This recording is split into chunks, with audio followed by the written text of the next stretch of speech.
Today on episode 65 of Rail Talk, we bring back our good friend Uncle Tinky to talk about the Breeders' Cup Classic and the greater trends in the racing and breeding world. I'm Joe Bianca. I'm an ownership advisor at West Point Thoroughbreds. And you know, it was a little bit of a sad week with the Mets losing and the Jets going down in flames. But I got to give a big time shout out to the New York Liberty for their first ever championship. They got it done on Sunday night. The parade is Thursday. I'm going to try to be there. And the only way to fully consummate this and make this a Rail Talk tie-in, Big Ellie the Elephant, you got to come on the show. I know you're booked and blessed, girl, but she's the best mascot in all of sports. Shout out to the Liberty. Jonathan Green, general manager of DJ Stable. Yeah, from a sports standpoint, I'm glad that one of the New York teams came through, because you didn't mention, I appreciate that, you know, the Giants look abysmal against the hated Eagles, but that's par for the course this season. I think there's going to be a race to the bottom, Joe, as to who's going to get the number one pick, and both teams may be involved in it, unfortunately. But yeah, I'm looking forward to this great show. Tink is back. He's the adult in the room, compared to the two of us for sure, and he's got a lot of interesting insight.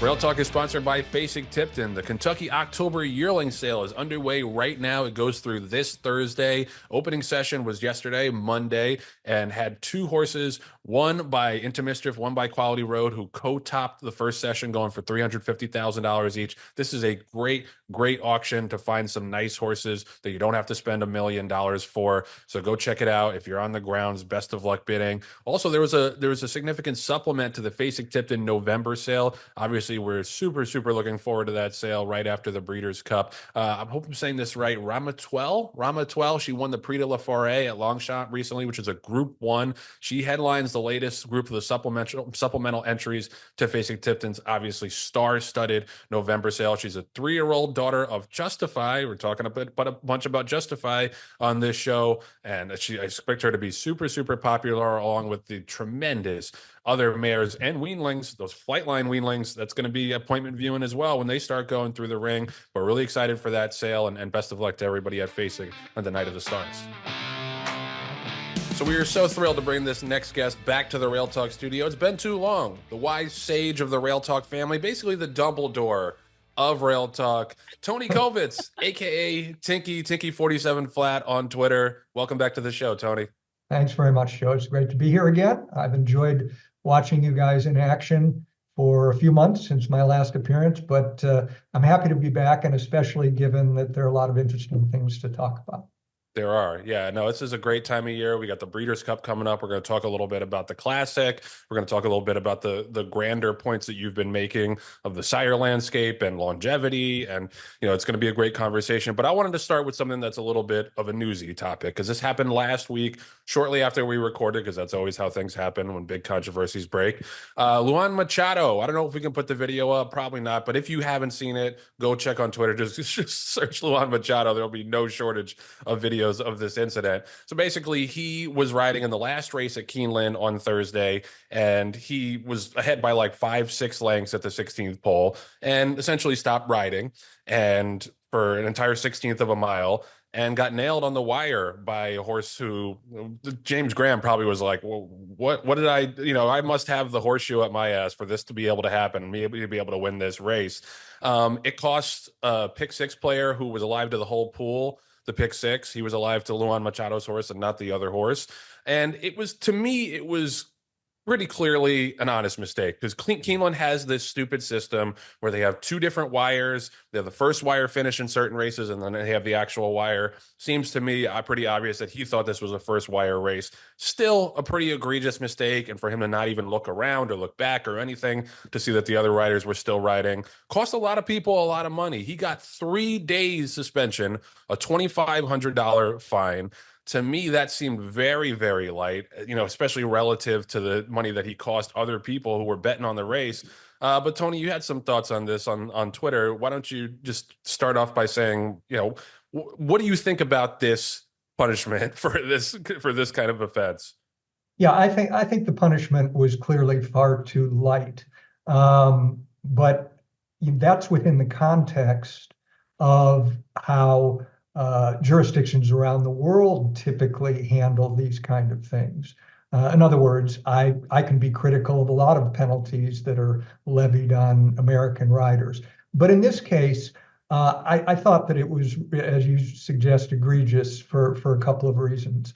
You know, penalties, all penalties, not just in horse racing, are designed primarily to discourage others from engaging in the same behavior.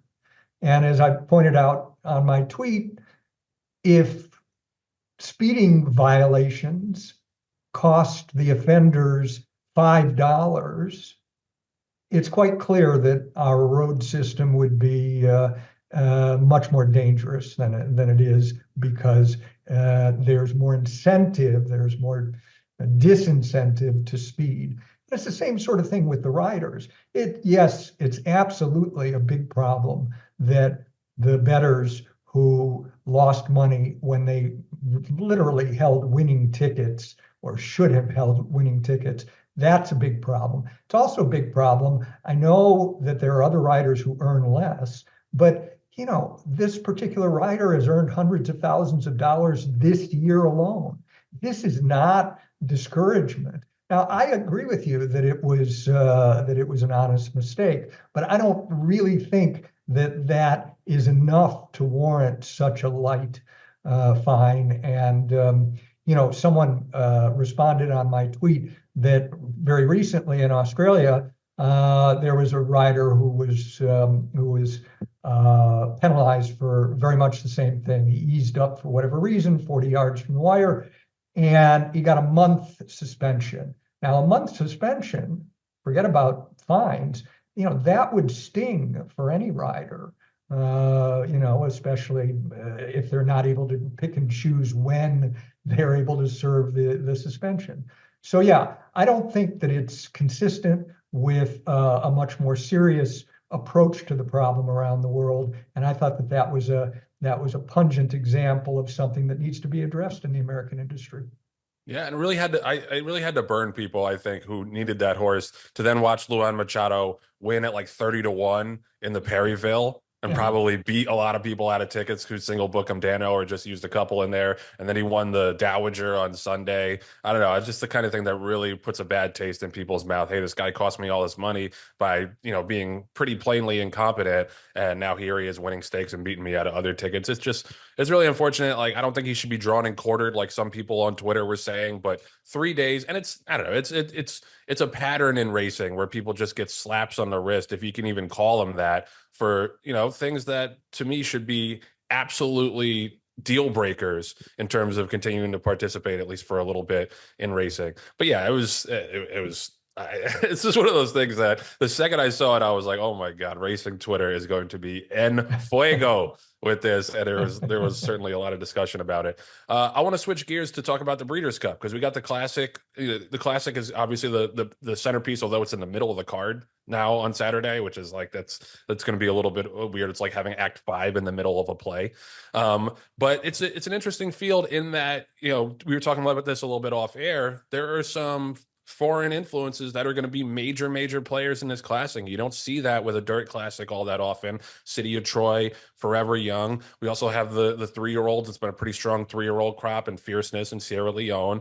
Tink, you know, you have a lot of thoughts about this. I want to ask you about City of Troy in particular, but just tell us a little bit about how, you know, take an overview of the classic and the way you think it's shaping up. Well, you know, on the one hand, one qualification, you know, we're all at a little bit of a disadvantage because it's just an irony of timing. The PPs that the Racing Form produces for the pre-entries come out, I believe, tomorrow. So we don't really have that full set of PPs right in front of us. But I thought that I would like to focus on what I consider to be the 3 most interesting horses in the race. Perhaps they'll be the 3 favorites. We don't know about scratches and so on, but City of Troy, of course, is one of them. Fierceness would be the American trained horse of greatest interest, and then we have the Japanese horse Forever Young. I think that it's particularly interesting classic because, you know, how often do you find not 1 but 2 foreign trained horses that are going to be taken very seriously by the bettors, and that, no one would be really surprised to see win. That's a very uncommon situation. We're much more used to big surprises like our Kang or Saki running Tisnow to a neck. And well, Arazi wasn't a surprise, but that was one horse and it was a 2-year-old. But yeah, I think this is a very interesting race because of the international. And there are going to be other Japanese runners that I'm not going to touch on today, but I'd like to focus on these three. And that's part of the reason. The other reason is that I think all three of them have qualities or aspects to their form that are not so obvious to a lot of people. And I'm sure that there are a lot of sophisticated people who may disagree with some of my takes, but I think that they're worth airing, and I'd like to hear what the two of you have to say about them. So if you want, we can start with City of Troy. You want to start with City of Troy? Mm-hmm. Okay. Yeah, sure. The first thing I want to say about City of Troy is that, as the regular readers of my Twitter feed, X feed, know, I have been very critical through the use of satire mainly of Aidan O'Brien relating to his, what I consider to be well over the top hyperbole relating to this horse. Now, in no way am I suggesting that the horse is not an outstanding horse. He's been beaten once in his career. He was a 2-year-old champion. He won the English Derby. I mean, obviously he's an outstanding horse. I'm not trying to make any argument to the contrary. But when you listen consistently to what O'Brien has been saying, he's been saying for a long time now that it's the best horse that they've ever had at Ballydoyle, the best horse he's ever trained. And just to put that into some perspective, numerical perspective, but I think useful perspective. Oh, by the way, I'm sorry. I provided a graphic that's a tweet that the viewers might be seeing, which was an example of the kind of satire. I mean, I was being over the top myself. That was in response to an interview of O'Brien after a workout not long ago, which was his primary workout for the upcoming Breeders' Cup. This is one where he said that it was the first horse he's ever had work well at Southwell. Well, no, that was he may have said that. I made fun of him prior to the work when he said no horse has ever worked well for us at Southwell, leading up to the Breeders' Cup. And I did some quick research and found that was absolutely false, that Galileo and others had worked well on it. So setting aside that he wasn't even honest in the lead up to it, he was still talking about best horse he's ever trained. And so I made fun of it with what you can see on the graphic of my tweet. But I wanted to go on to say that after his most recent win, O'Brien was interviewed on one of the British broadcasting channels that was carrying the race, and about as much as these kind of journalists are inclined to do to an important figure like that, he was pushed a little bit about his claim that this is the best horse he ever trained. And he said, he made a couple of further embellishments. And then the presenter or the journalist said, there are 19 horses that you have trained that time form rates more highly than City of Troy. Now, come on. I'm not going to bother parsing it out. I'm not going to claim that they're all better than him. But if there are 19 horses that were more highly rated than this horse, how do you, without hesitation, claim that this is clearly the best horse you've ever trained? It's hyperbole. The reason that I've reacted as strongly as I have is because we're talking about a trainer who is, of course, widely considered to be one of the greatest ever, and has had a tremendous career already. If he retired tomorrow, one of the great careers ever, and has made a huge amount of money and trains for people who are immensely wealthy. why is there such a need for this kind of hyperbole? We know it's related to his impending stud duties. Why do they need to do this? Why can't they just let his merits do the talking, his performances do the talking? It seems, frankly, a bit unseemly to me. How do you guys feel about that, by the way, Well, before I yeah, get into that's what I wanted to ask. Sorry, John. That's the one thing I wanted to follow up on is, they've had tons of great horses who are going to become stallions over the years. I wanted to know like what you were implying. Like it seems like I don't know. I don't know why the hype train is so heavy for this horse, but like they've had to stand horses, after their racing career for decades now. What is it about this horse that you think they need to make such a PR push for? Well, if I can jump in there, Yeah, go ahead. for a second, I think it's twofold. Again, not trying to get into their heads, because it's always a difficult navigation.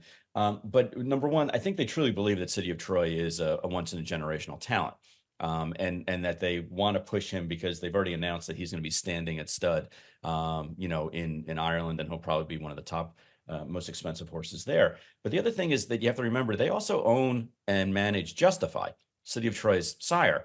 And Justify has been a very, very consistently top stallion here in the States. But you can make the argument that he hasn't had a son yet that has hit the ground running as far as stallion prospects. And I know he is still relatively young, and therefore he's not begetting a lot of sons that are retiring at stud. But if you look at the lineup of Justify's sons, I think it benefits them on two different planes, both in Europe, in Ireland with City of Troy, going to be standing there, and also Justify here going to be standing, or continue to stand here. So they're looking at it, I think, from a two-prong attack, saying, hey, if this horse, City of Troy, if we hype him to the extent that we believe he's a very good horse, and he campaigns well and wins the Classic on the dirt in the States, then we benefit on two different levels, two very high levels. I mean, Justify is probably, the most expensive stallion here in the States, if not one of the top two or three stallions expense-wise. So they benefit, exponentially if this comes to fruition, that City of Troy ends up winning the Breeders' Cup Classic. And just to, Tony, before we spin it back to you, I want to make a counter argument that I feel like that this year's Breeders' Cup Classic is going to be one of the weakest groups that we've seen in a long time. You can certainly make a case, and I know you will, about Fierceness and his abilities, and he's certainly when he's on, and when he's not, he's not. And there's questions as to why that is. Forever Young, who again internationally is one of the top horses in the world, especially compared, for the rating system. But we still don't know where Forever Young fits in the hierarchy of top horses. I don't think we're going to look back at this group that's entered in the race and look fondly about it like we do in 22 when Flightline and Olympiad and Taba ran, or in 2010 when Blame and Zenyatta, or AP&D and Pleasant. I don't think we're going to look back fondly and say, wow, what a group top to bottom that Classic, the 24 Classic was, for a lot of reasons. And I think, Tink, you're going to go into this later on in the show about durability issues. But there just aren't a lot of good top horses that are going to be represented in the Classic this year. Well, I agree, John. I was not, perhaps I wasn't clear. I was not suggesting that this is a particularly strong edition. I agree with you completely. I think it's a weak edition. I just think that it's interesting because of the international aspect of it, and because of some of the weaknesses that I'm going to touch on now in what I think are probably the three headline horses of the race. So we're in agreement and I'm about glad everything. That we have some international horses coming in, because otherwise this would be a really weak group, So I'm agreeing with you. I think that City of Troy and Forever Young add some spice to this year's group, because otherwise it's a lackluster group. Sorry to interrupt you. Go ahead. No problem. Yeah, I agree. I mean, you look at some of the other horses that are potentially, going to be in the race, and they're, the odd low triple digit buyer figure. I mean, these are very ordinary horses, and even the three that we're talking about, there are questions relating to all of them. So let's get into it. City of Troy, for those U.S. viewers who haven't followed him closely this year, well, he was a champion 2-year-old last year. He made his return in the spring in the 2000 Guineas, a classic mile race at Newmarket in Britain, and ran a remarkably poor race. He finished down the field, I think it was 9th of 11 or something like that, beaten 17 lengths. And especially given all of the hype surrounding the horse, the Aiden went to great lengths to try to explain, why he thought things went wrong in that race. And without taking up too much time, I frankly thought that his excuse given for that performance was ridiculous. He talked about how, well, the horse's heart rate went up when he was unsettled in the stalls. He was the last horse loaded. I timed it. He was literally in the stall for 5 seconds. I'm not 5 seconds. Now, anyone who's been around the game has seen horses that have acted up for minutes before a race, and sometimes they win. That can't be, well, it's hard for me to imagine that was an excuse. So, okay, you draw a line through it. Clearly, that's the only time he's lost in his career. So something did go wrong. I'm not sure what it was, but something went wrong. In the Derby, which he won, the English Derby, excuse me, I think it was... I'll come after you if you pronounce it wrong.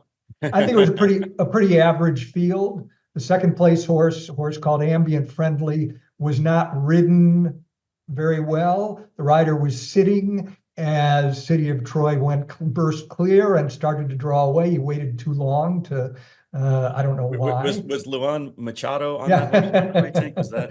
I'll have to check that. But that horse that finished second, Ambient Friendly, has subsequently finished third as a 6-4 favorite in the Irish Derby. He finished 10th in the Juddmonte International and last of 5 in a Group 2 in France. So he's done nothing to frank the form, as they say.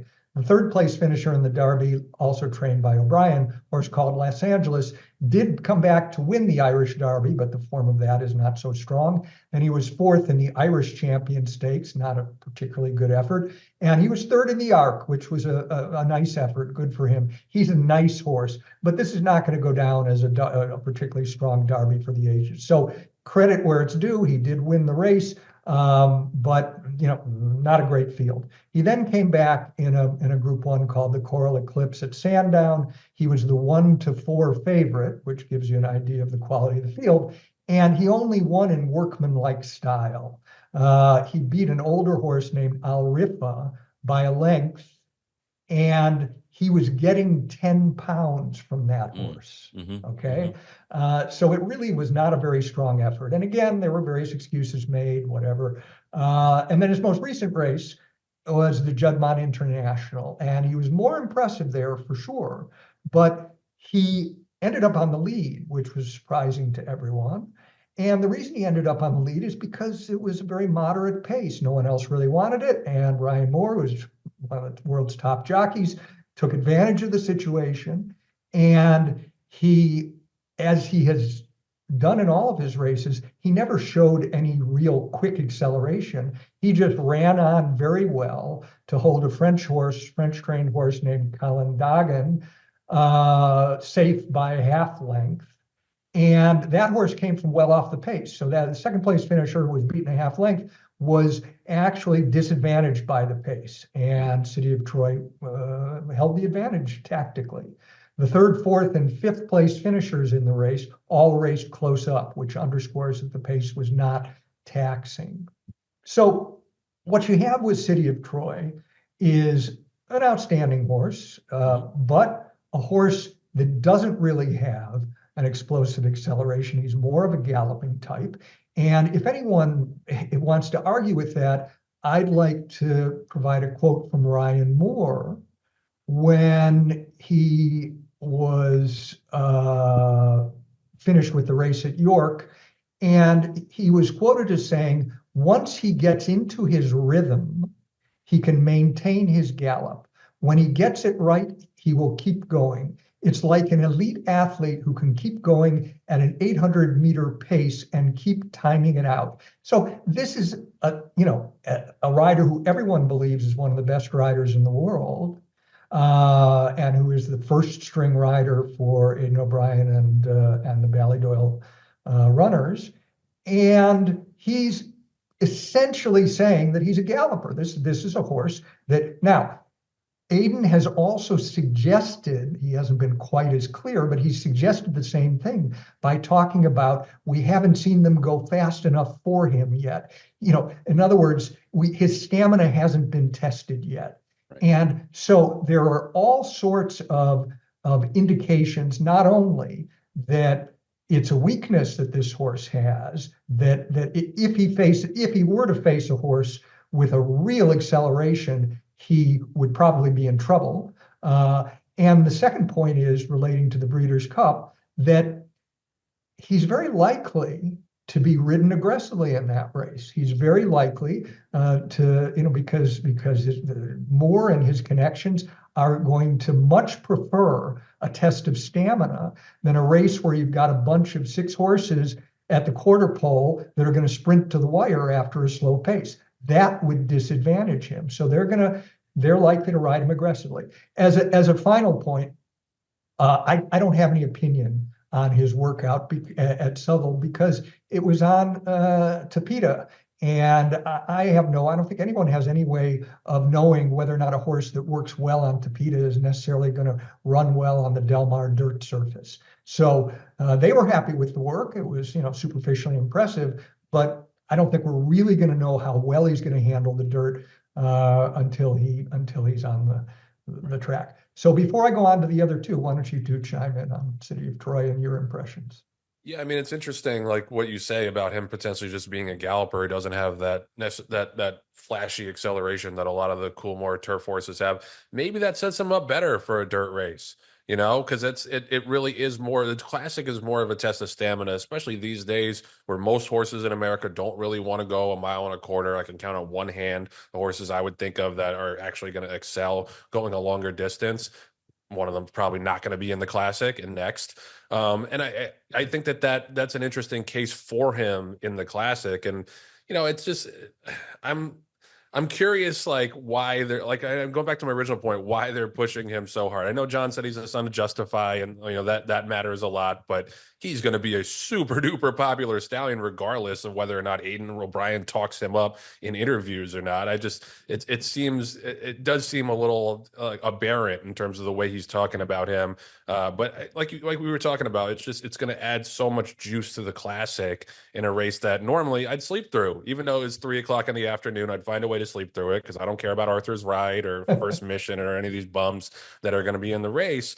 I think that this is at least it provides a lot of intrigue, and it takes guts, I gotta say. Like, I know they have a ton of nice horses and they can afford to take risks, but I do think it takes guts to send him over here to run him in the Classic, to hype him up this much. Because if he lays an egg, like, it's gonna look like they screwed up and ran him in the wrong race, and that's gonna be the lasting impression for his stud career. But I think I always appreciate when trainers are willing to step outside the box and do something that their horses have never done before, and so I'm looking forward to it. John, go ahead. Joe, I would disagree with one point on that, and that is, I think they're playing with house money. I think at this point, if they run him in the Classic and he lays an egg and he doesn't run any good, they can always point to his past performances and say he was still the greatest horse in Europe. He was still one of the greatest turf horses, and yeah, we took a shot. We could have run him in the turf race, Breeders' Cup Turf, but we wanted to see just how good he is, and that's why we ran in the Classic.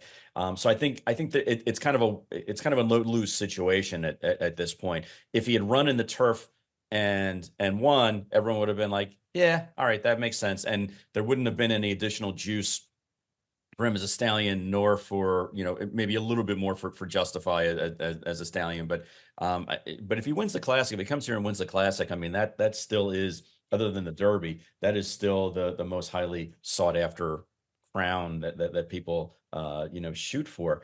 I would say to the audience, just on a different note, that if you ever have a chance to go on to racingpost.com, they do a great job of interviewing the jockeys, the trainers, and the owners post race, and they get and the Euros, to their credit, are pretty frank about they're much more honest. They're much more honest about, I mean, they'll even say, like, if a horse isn't running good, you get the jockey that comes off the mount, and he's not going to say, well, maybe they'll say the horse stunk. You know, the horse definitely is not up to this level. I mean, they'll say it more eloquently because they use the King's English as opposed to, you know, the Queen's English as opposed to the knucklehead. You know why that is, John? Not to interrupt. You know why that is? Because I think in America, the jockeys and the trainers, when they give quotes, are talking to the owners. Yeah. Overseas, they're talking to the press. Yeah, you're right. You're right. I would agree. I would agree with that 100%. So it's worth going onto racingpost.com just to read some of these quotes. And they do it by date order. So you can read about a certain race that a horse ran in and then see if he, you know, and they say, we're going to try blinkers next time, or we're going to try this next time. And in the next race, they actually implement that strategy or that new equipment. And then they'll comment about that. So it's interesting how the progression works. And you can see, you know, what their true feelings are about horses. You know, that to me is the most important thing. I'm going to project ahead for a second also. And I'm not talking about the classic, but Tony, with regard to like the races in Saudi Arabia and in Dubai, you know, with those huge purses and everything like that, if this is an example of the worldwide talent pool for older horses in the Breeders' Cup Classic, how is that going to play out in those races for even more money? Well, I've been a big critic of the what I consider to be spiraling out of control purses in those kind of races. I mean, obviously, each jurisdiction has its own incentives.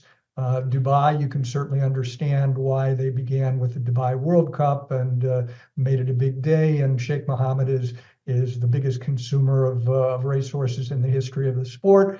And it's understandable why he would do that. Saudi, as you know, although I don't follow it closely, I'm not a golf fan and tennis fan, but you know, Saudi has chosen in recent years to become players in the world sports stage. And how do they do that? By throwing ridiculous sums of money at the established, you know, professional players, or in this case, as horses.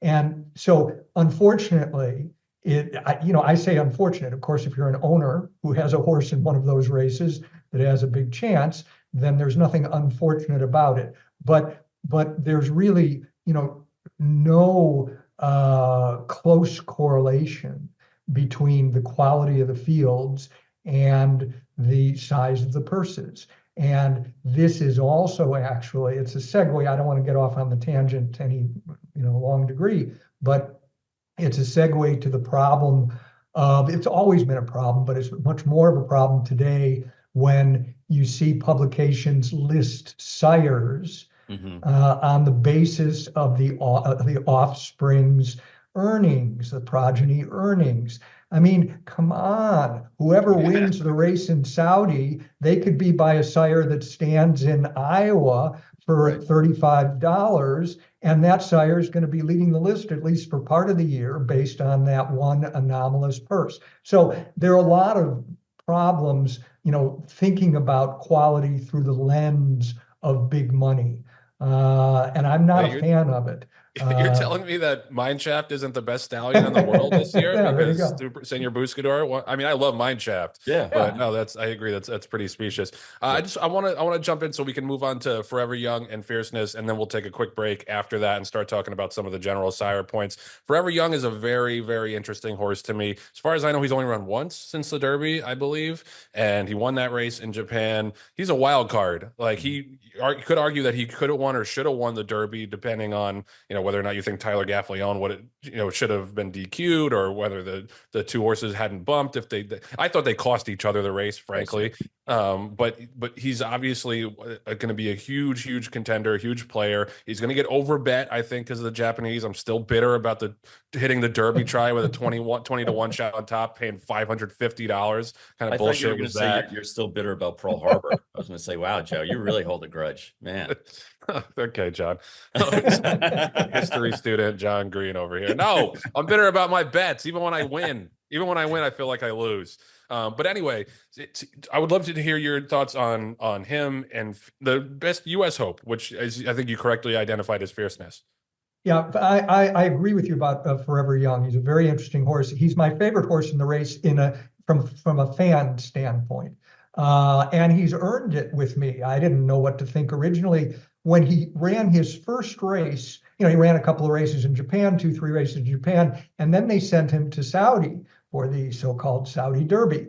And he won that race, but he won it in very workmanlike style over Bookham Dano, now a nice sprinter in the U.S. And that was a mile race. So looking back on that race superficially, Forever Young really had to work and grind to get up at the very last moment of that race to win over a horse that's probably better suited to sprint distances. But I learned subsequently by following what the interviews with the trainer of Forever Young that he had shipped poorly to Saudi.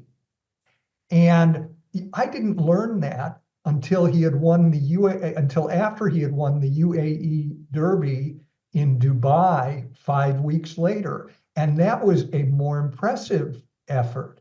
And so I really sat up in my chair when I read that quote, because shipping from, it's not as far as shipping from the US, but shipping from Japan to Saudi Arabia and not shipping well and still being able to gut out a victory like that, and then 5 weeks later move forward for a younger developing 3-year-old, was really impressive to me. It showed a toughness that I really admire.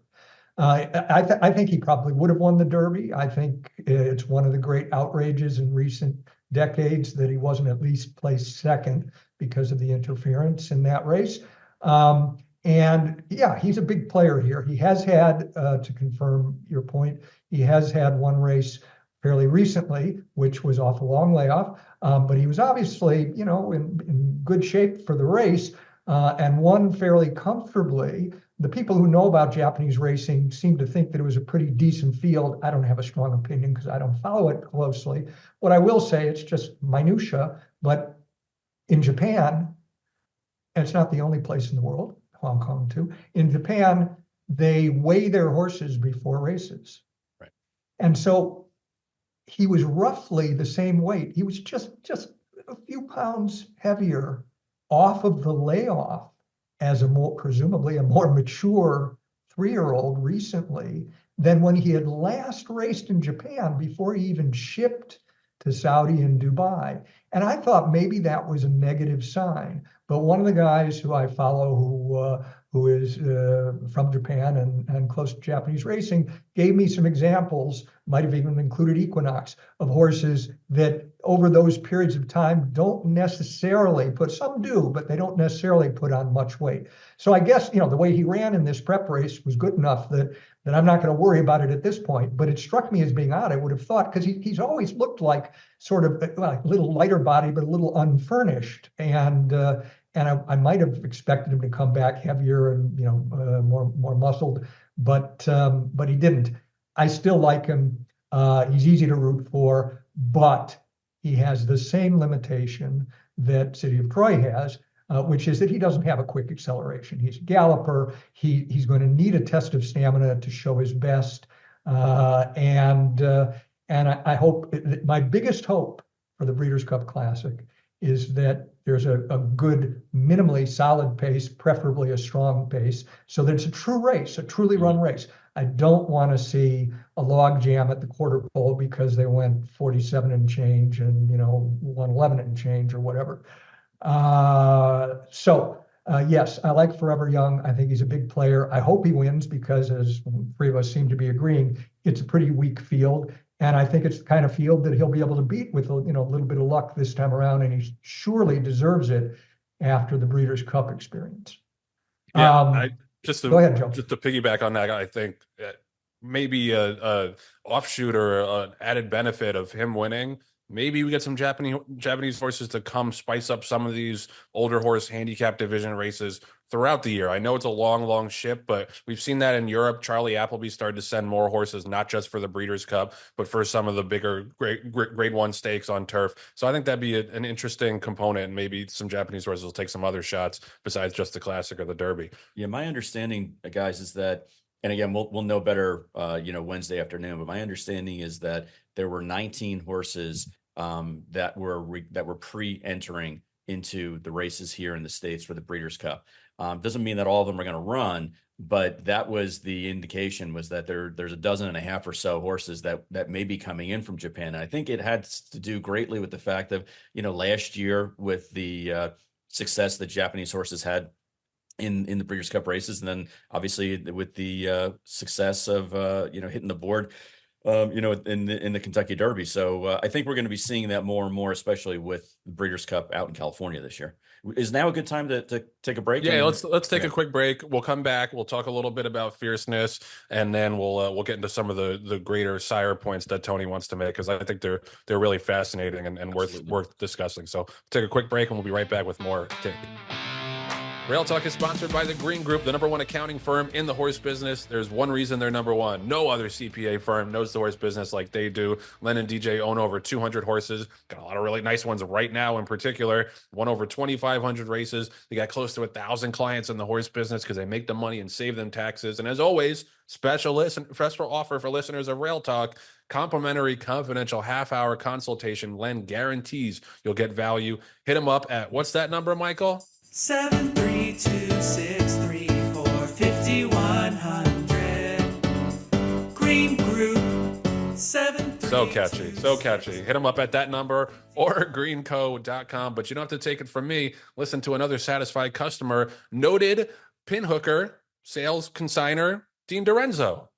I mean, they're just experts in the equine industry, in taxes and advice, and they just know exactly what is allowed, what can be done, how things can be depreciated. So he's probably brought millions of dollars into people's pockets, besides bringing millions of people into the industry because of that.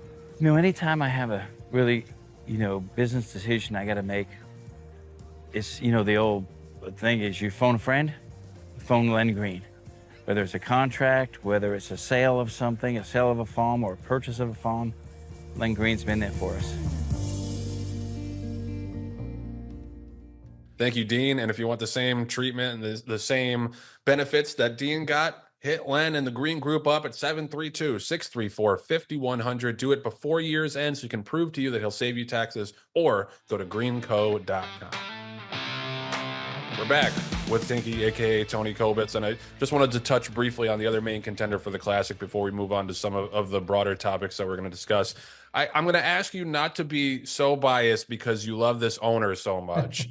I need you to be objective and talk about Fierceness on his merits for the Classic, because he's obviously developed into the top 3-year-old in the country. We talked a lot earlier this year about how he was an in and outer. He'd run great one race and then stink up the joint. I thought he was a little bit faint-hearted. I think he's proved me wrong in the last couple of races. The Jim Dandy and the Travers were both really good, really, I thought, gutsy efforts. But Tink, how do you evaluate that, and then how do you project it forward for the Classic? Yeah, I think that you and most observers are likely wrong about Fierceness having matured out of his faint-hearted indications earlier in his career. I still think that he's a feast or famine horse. What I think's happened in the last 2 races is that he has gotten almost perfect trips, good post positions outside, and John Velasquez has rode him beautifully both times. Look, I also think that he has another limitation that almost no one is talking about or is likely to talk about, because he just won the Travers at 10 furlongs. And that is that I don't think he really wants 10 furlongs. I think he's better around 9 furlongs. And I think he was sort of at the end of his tether, at the end of the Travers. And as I pointed out in a tweet around the time when I was reviewing the Travers, consider that Fierceness himself covered the first half mile in fractions of 24 flat, 48 and 3. And all he was doing was stalking Batten Down, who's not a particularly good horse, nice horse, but he's not a grade 1 horse at this stage. And Fierceness just blew by him and was able to hold Torpedo Anna safe. I mean, it was a very good effort, but it was a perfect trip for that horse. And I maintain that if he is put into tight quarters, especially, down on the inside or between horses, that there is a very good chance that he's going to revert to his old ways and fold his tent. So in my view, there are two big question marks about Fierceness in the Breeders' Cup Classic. The first is he going to get the kind of clean, beautiful trip, psychologically stress-free trip that he's gotten the last two times? I think that's pretty unlikely, though it could happen. And even if he does, is he going to show his best in a strongly run 10 furlongs, where you have Ryan Moore pushing City of Troy, where Forever Young is also going to benefit from a test of stamina, and who knows what other horses are going to be in there with natural speed. It's hard to see that it's going to be anything like the Travers in terms of pace. So I'm quite skeptical of him in this classic. Yeah, and the wonderful thing about our business is that if you say that a horse isn't going to perform, you're going to be right more times than not. So, which I can totally see. I mean, I've been betting against Fierceness, since his third race of his life, and basically pointing to his inconsistency, and we've even called him the little girl with the curl, because when he's good, he's great, and when he's bad, he's horrid. And I think whether it's through good placement or through a little bit of luck as far as his draw and strategies of other horses in the race, he has moved up in my mind as far as his ability. Do I think that if he wins the Breeders' Cup Classic, that we personally will breed to him as a stallion? I don't know. I don't think so. I think that he's got enough inconsistencies in his racing career, and also a son of City of Light, and just not sure yet whether or not that would be appealing for us as a commercial breeder. But there will be a lot of people who are going to breed to Fierceness, win, lose, or draw out of this race. But I think, like everything else, Tink, and Joe and I talk about it all the time. It's one thing to look at a horse's resume at face value and say, this horse won a grade 1, this horse placed in a grade 2, etc. But if you dig deeper and you look to see really who was in the race and what the conditions were of that race, and did a horse finish third in a grade 2, that's great. But when you realize that it was scratched down to a 4-horse field, so finishing second to last, does that really have the same kind of panache to it? I think that I'm going off on a tangent, but as an industry, I think that we get very seduced into just looking at what the bullet points were of a horse's resume and not digging into it. And I would caution people, as to whoever wins this year's classic, that they really dig into the horse, as to whether or not they should want to breed and perpetuate the genes. And the reason why I'm bringing that up is because that's one of the things that we're going to talk about next, which is genetics, and whether or not horses not only need to run a certain number of times to deem themselves good enough to be in the breeding shed, or is it explosiveness? And Tink, you've been very outspoken about a lot of these stallions and whether or not they should retire. And as an owner, I can tell you that sometimes you need to retire a horse when it's at the top of its game, because there's still shine on the apple and people are still excited about a horse, as opposed to if he runs a lackluster 5th in his last race, and all of a sudden people are very quick in this microwave environment to spin and look elsewhere. Let me jump in, and I'll toss it to Tink, because the first graphic we want to put up is the percentage of group/graded stakes winners for stallions these days versus some of the great stallions of the past. And you can see at the top of the list right now, Justify, 5% of his foals become group graded stakes winners. Northern Dancer, for contrast, 12%.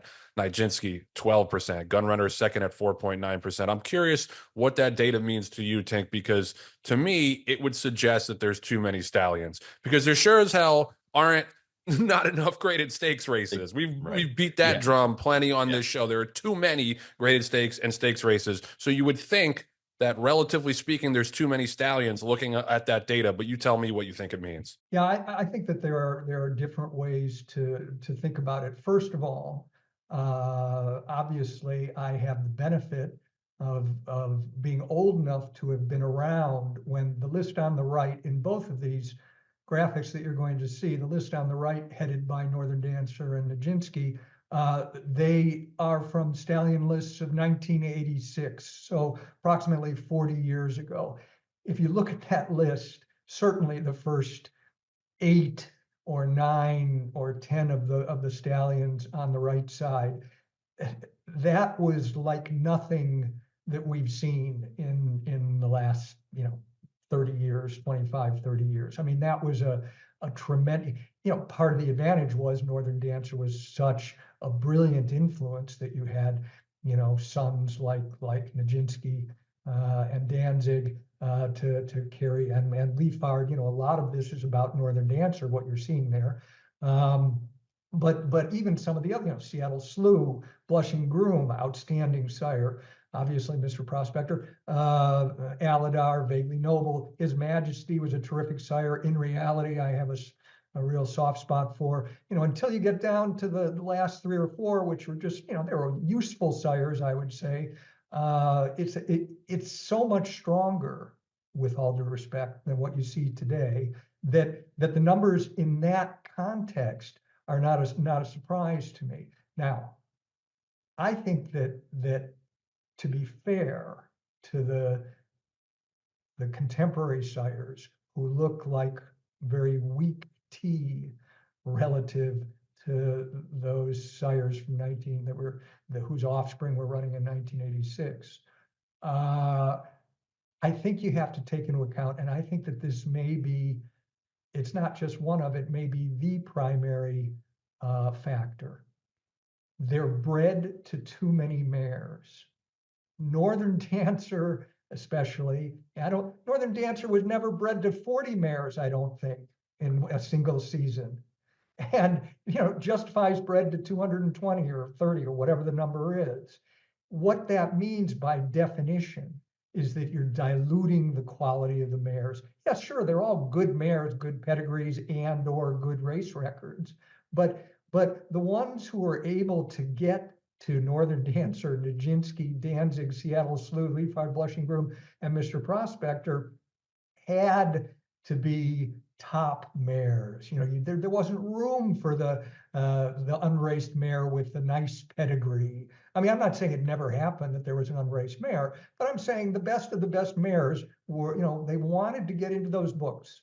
And I think that it is very likely to be a big reason. Now, I'm not in any way suggesting that if Justify and Gunrunner and Curlin and Into Mischief had books of 40 or 50, that their numbers would necessarily be as good as Northern Dancer, Nijinsky, and Danzig. They probably would not. But would they be notably higher? Yes, I think they would be. So I think that that's probably a big part of that. But Joe, you stole a little bit of my thunder, which is that because of the explosion of graded stakes in the U.S., far too many than are deserved, that should have been a mitigating factor in this kind of table, right? There are many more opportunities, even if the mares weren't as good. You have so many more offspring of look, you can have a sire that hasn't had a runner yet, and they're going to have more foals on the ground than some of the sires on the right had in their whole careers. So with all of those horses running, with all of the available graded stakes winners, despite what I said about the mares being a factor, they don't match up with the ones from 40 years ago. Yeah, absolutely. And the point about them breeding to too many mares, I think, is another obvious takeaway from looking at that data. I want to move on to another pet peeve of yours, and I think rightfully so, is the durability list. We'll put up another graphic from Tink. It's the top 10 and bottom 10 sires on the Grayson Jockey Club durability list. So we're going to compare 2008 to 2022. In 2008, the top 10 of the most durable sires had their starters average career starts between about 22 and 26. Their average career starts, those stallions, was a little bit over 32. The bottom 10, 15 starts. There, the Stallions' average career starts was about 13. That's dropped even lower in 2022. The top 10 most durable sires, on average, their horses run between 19 and 22 times about, and their average career starts was about 20. So it's pretty much in line right now. The bottom 10 between 12 and change and 13 and change starts, and the Stallions' average career starts for that bottom 10 is about 14. So we got to be careful and say that correlation is not causation. Just because these things line up does not mean that necessarily the lack of racing and longevity of Stallions means that their foals are going to be more brittle, less durable. But this data is pretty revealing, I think. And I always think about this and I wonder if it's like a self-fulfilling prophecy. And we talked about this a little bit before with the bounce theory. Like, yeah, it's if you train horses such that you don't run them within 4 or 5 weeks after a big top, and then suddenly you do decide to do that, and then they regress, are they really regressing based on the race that they ran, or are they regressing based on the way that you're training them? And I just always wonder when we get these statistics, like, are these numbers because the horses are less durable, or are they because just in general, people have decided to race their horses less? Curious what you think about that, Tony. Yes, Joe, I tend to agree with you that there are always a number of variables. These situations that even when I come up with statistics that are eye-opening like these arguably are, they're multifactorial. It's not as simple as saying, okay, you've got a sire has to start X number of times in order to produce durable horses. No doubt there are other factors. And one of the factors that I try to impress on people is the mares, are playing a huge role. And even if you have stallions that have only started a handful of times, you can mitigate their transmission of less than ideal durability by breeding, more sturdy and sound mares to them. So there are ways to mitigate. But I do think that these top and bottom 10 sire stats that I came up with are illustrative of a correlation that is meaningful. I don't think, I need to go further than that. John, what do you think? Tony, it still goes back to, the argument of these horses aren't running enough.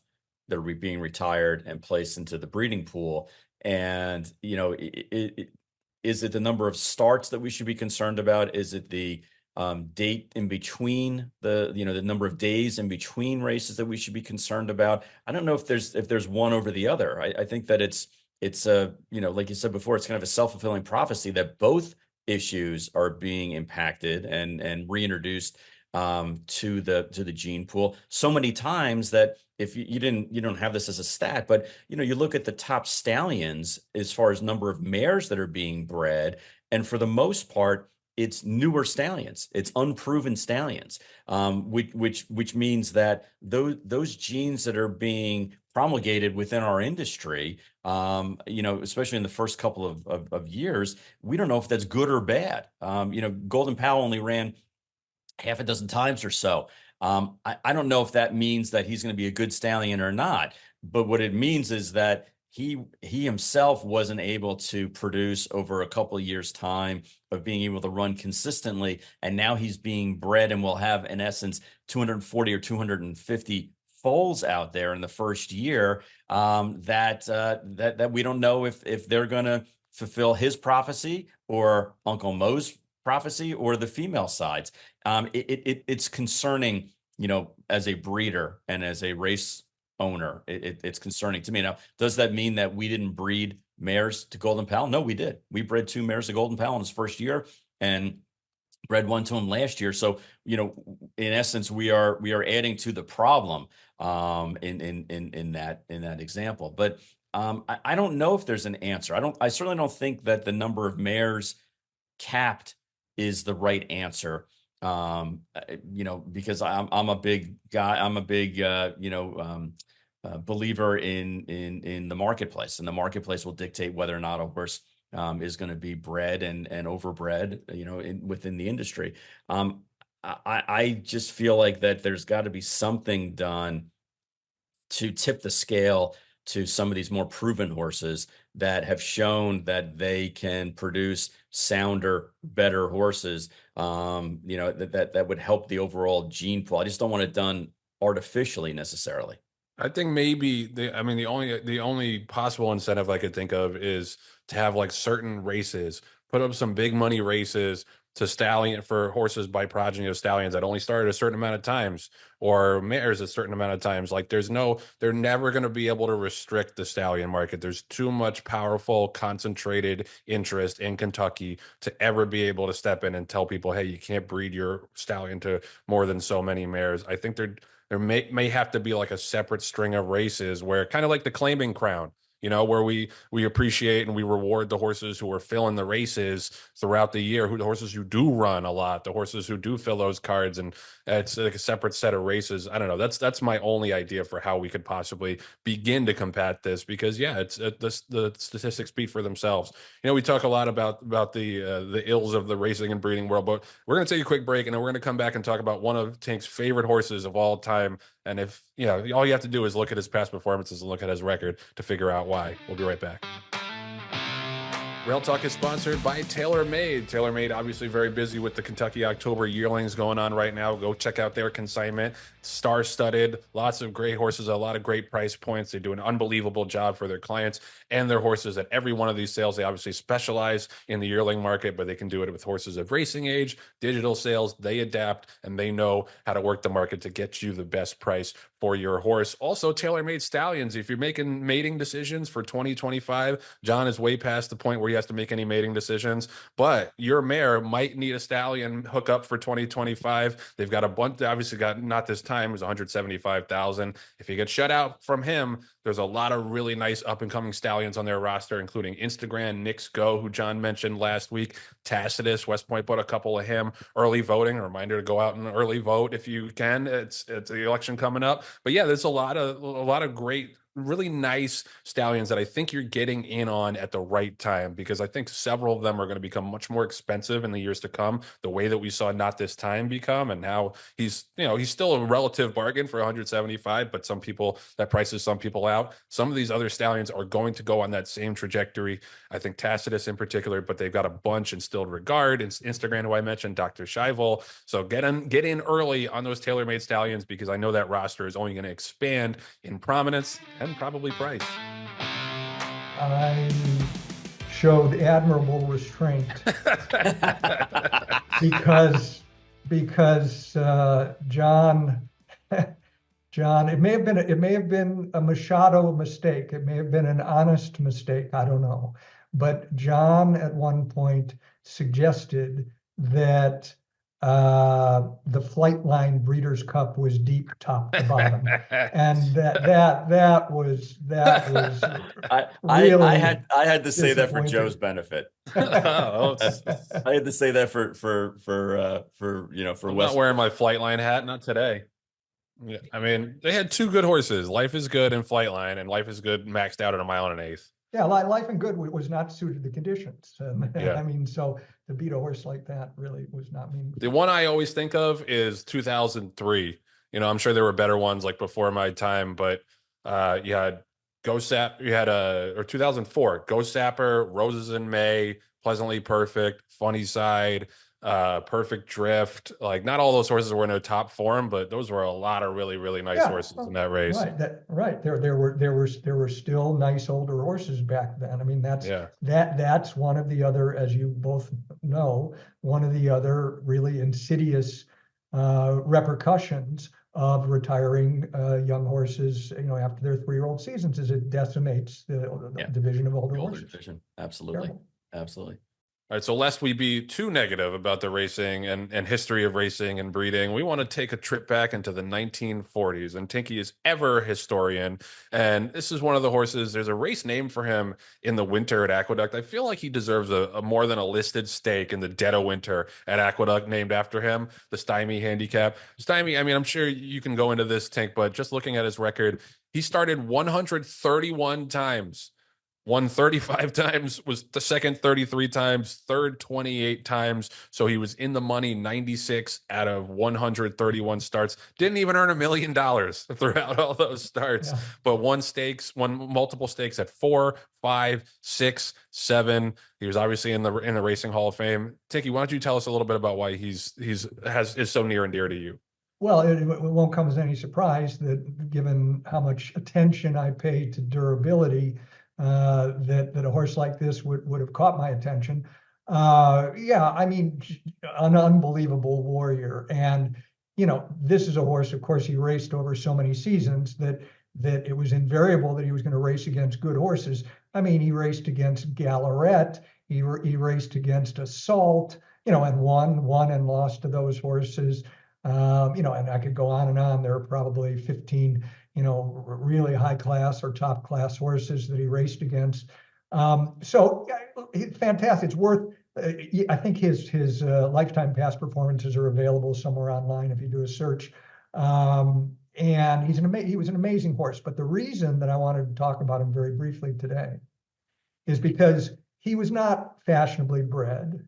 He was a Texas bred by Max Hirsch, trained by Hirsch Jacobs, two famous Hirsches in the racing industry, and by a sire named Equestrian. He did retire to stud. He only produced 200, he produced less foals in his career than Golden Pal has on the ground. But he produced 214 foals in his named foals in his career. So I'd like the two of you to guess, I don't know if there'll be any door prizes, but I'd like you to guess what the average career starts of his starters. 91% of his foals started. Of those starters, what do you think the average career start number was? I'm going to say 50. Oh, that's yeah. I mean, in modern day, that's 3 careers. It's a war horse. Yeah, so I would probably say I'm going to take the under just because I really do think it's over, but I'd be curious to see. I mean, I was cheating just now. I was looking up to see whether or not Stymie, the horse, was first, or Stymie from the Little Rascals was first, who was named after which. So I wasn't really looking at career starts, but just for giggles, I will take the under, Tony. I will take the under. Guess a number, John. We're not doing over under. Guess 49. a number. 49. Okay, he's playing the math. This isn't The Price is Right. Oh, is that closer to that? I want to know the answer to my Little Rascals question when we're done. If anyone can answer that, go ahead. Okay, yes, Tony, go ahead. His 214 foals, 91% of which ran. The runners averaged 64 starts. Wow. Now, hold on to your hat further.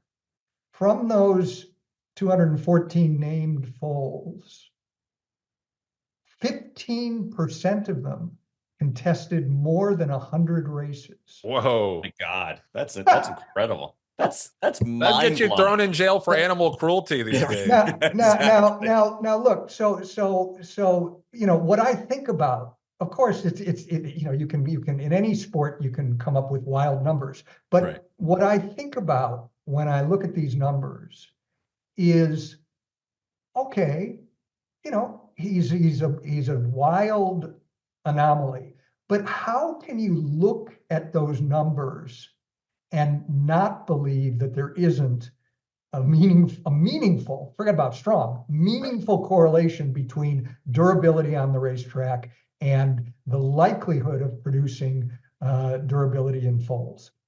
It's just amazing. Yeah, no, he's the prime example, and I love hearing those stories. John, I will Google it for you after the show. So this was a great time. Uncle Tony, Uncle Tinky coming back on the show, talking a little bit about Breeders' Cup Classic, and as always, having these valuable insights on the greater trends in racing and stallions and breeding. And Tony, as always, man, you're one of the greatest follows on Twitter. If you haven't seen him, go to Tinky47 flat on Twitter. Appreciate the insights for coming on with us. My pleasure. It's been very enjoyable as always, and I look forward to the next time. I'm sure it'll be post Breeders' Cup, but it'll be fun to, I don't know, maybe we'll talk Eclipse Awards or something like that later in the year. 100%. Thank you, Dumbledore. All right, so that's going to do it for episode 65 of Rail Talk. Thank you so much to Tony Cobitz, a.k.a. Uncle Tinky, for coming by and chatting with us. We always love having him on. We always learn something. We hope you do too, tuning in. Thank you to Stymie for being such a rock star horse in the 1940s and setting the stage for what horses could and should be for the century to come.